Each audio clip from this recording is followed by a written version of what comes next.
Okay, is it on? Good. And how? Well, howdy everybody. This is Aang and Daisy. And Peach. And Nadio. I don't know what the week with this me. And this is me for a ticket change. And yep, today is Star Wars Day. You know, Star Wars is one of my favorites. So, if that's so wrong, well, this is a happen to everyone else. And you know why? Cinco de Mayo is tomorrow. Cinco de Mayo. What is that word again? Cinco de Mayo 2023. Yeah. And it's and yep, tomorrow is Cinco de Mayo 2023. Thanks, Daisy. You're welcome. And yep, today is Himalaya's 90s birthday. Alright, and also known as actor Himalayas. So, happy birthday, Himalayas 90. You know, and this is a birthday gift for you. I hope you enjoy it. So anyway, we're reacting to a First Things in Life movie. It's called Star Wars. The Empire Strikes Back. Opening 2. Star Wars. The Empire Strikes Back. 1995 VHS. And you know, let's speed it up. It really gonna can. You know, Michael Jackson and Max fan love it too. If you know why, I'm gonna be better. And yeah, it's starting to rain because the reason why you can't go outside and play with my friends and children and read it from Tom and Jerry show. What do you say about that, huh? I have no idea. I have no idea. What are you talking about? All of the nerds. That's just deserted. It is deserted, huh? You know that? No, it isn't.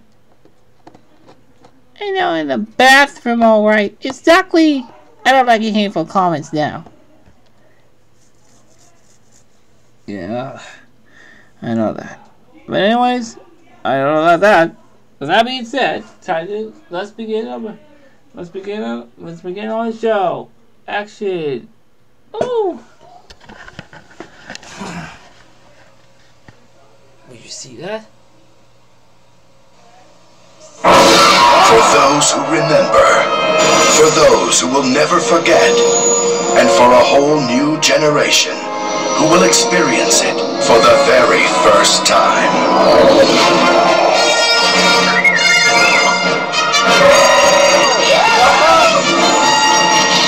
The Star Wars Trilogy.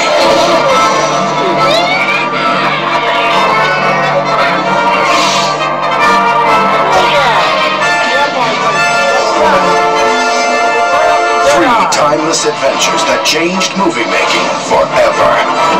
Now the entire trilogy, digitally mastered in THX for the ultimate in sound and picture quality. This will be your last chance to own the original version of Star Wars, the George Lucas masterpiece that launched the Star Wars trilogy. The Force is forever, for all generations. The original Star Wars trilogy on video, one last time.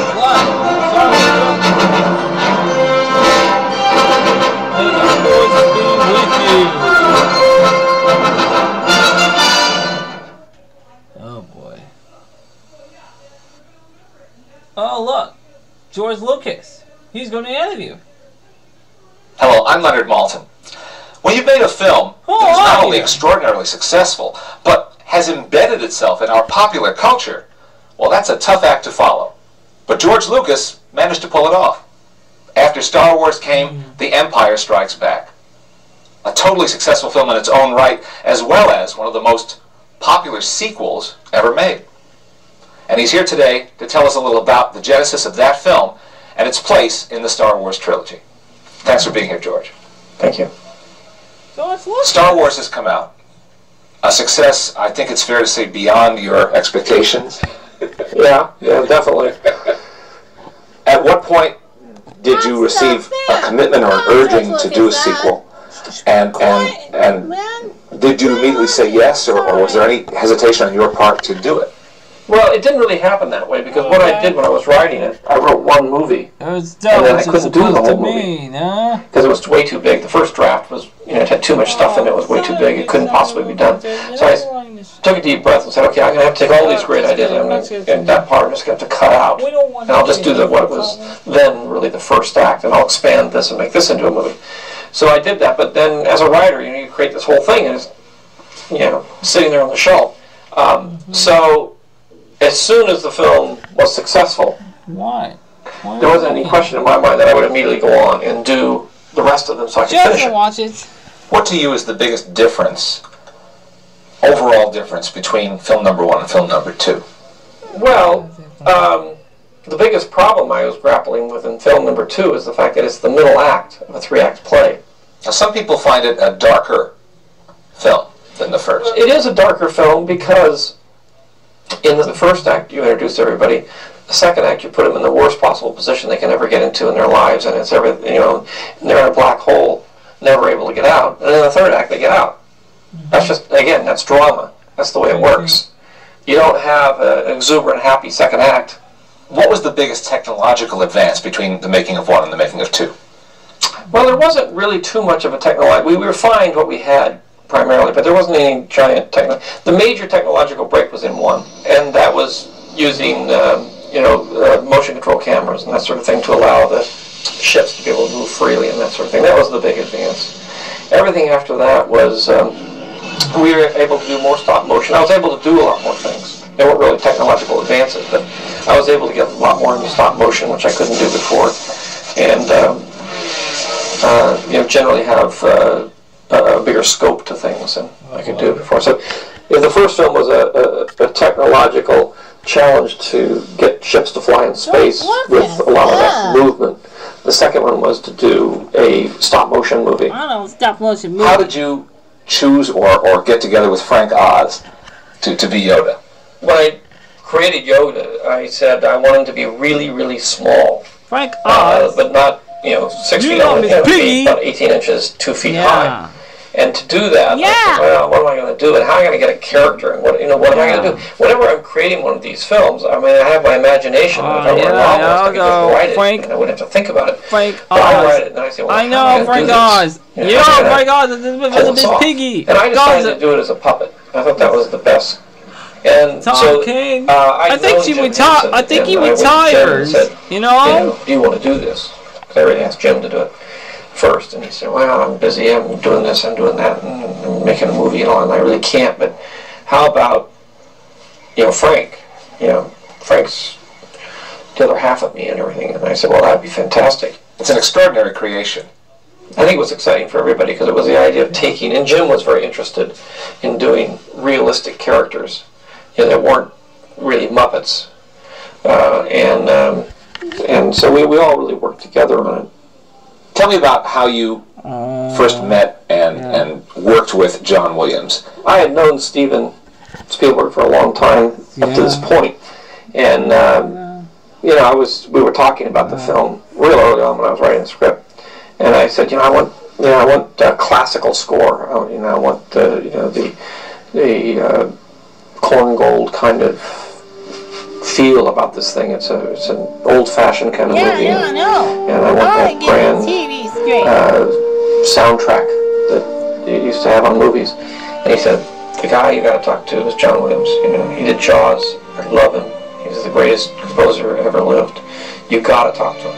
I know. And so I did. It was really Steven that introduced us and recommended him. Let's go back. I talked to him. I want to be a Jedi. May the Force be with you, Princess Leia. A dream to work with. Princess Leia, I'm a princess. He's the most wonderful collaborator. Didn't you at first want him to use existing classical music? Is that true? No. I had written it to certain pieces of music. I write to music. So when I'm writing a scene, I have the music there, and I'm writing it to the music. And then in a lot of cases, will use that same music as a temp track. So there was temp tracks of classical music in the score.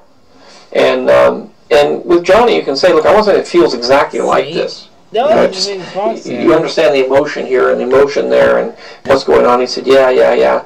And then he will take that and he will come up with his own composition and his own themes, which are uniquely, Star Wars themes in this case.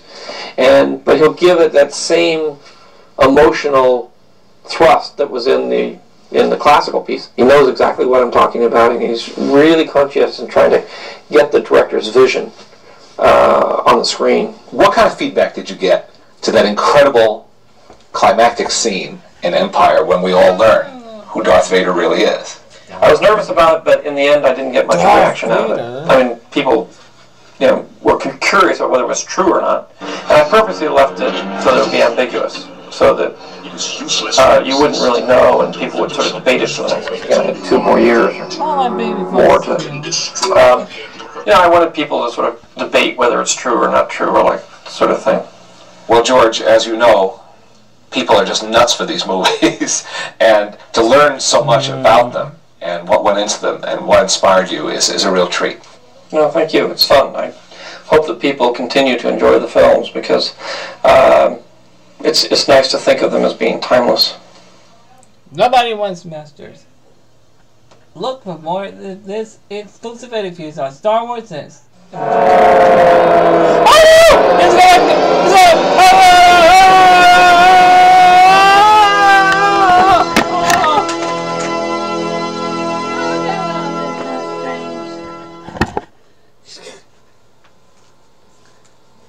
Oh.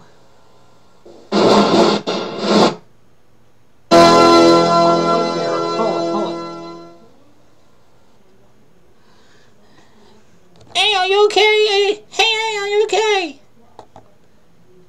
Yeah, I'm fine. Thanks. Well, you don't sound like sports or something. That was worse. You watch Little Dogs on the Prairie. Oh, look. Well, okay, let's move on. Okay. The following film has been modified from its original version and has been formatted to fit this screen. Wow. That has been modified. Cool.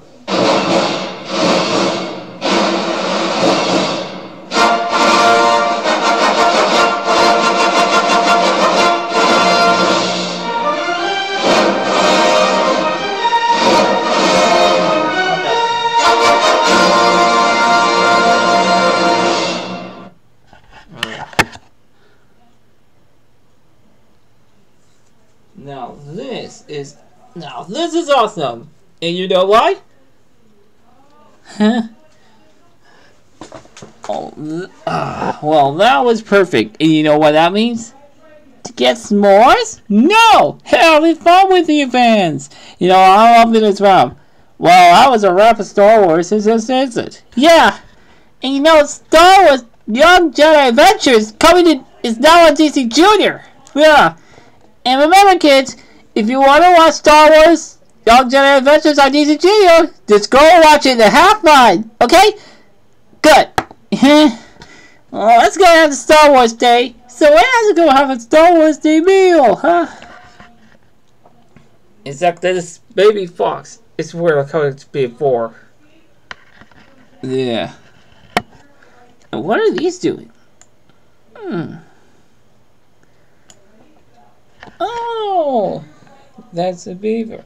And that's a porcupine. Oh, you see the cutest things? Things? Yeah. Oh, these are cute. These are cute. Hey! Quiet! Oh, sorry. Let's go have some dinner. Okay? Dinner time! Ooh.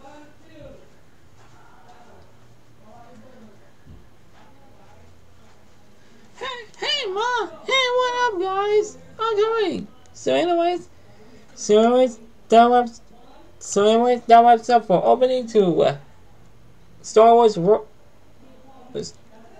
The Empire Strikes Back 1985 VHS. If you want to react to someone else, let us know in the comments below. And remember, you only make this episode for entertainment purposes only. Anyways, W said, time to end the episode. Goodbye and have a good day.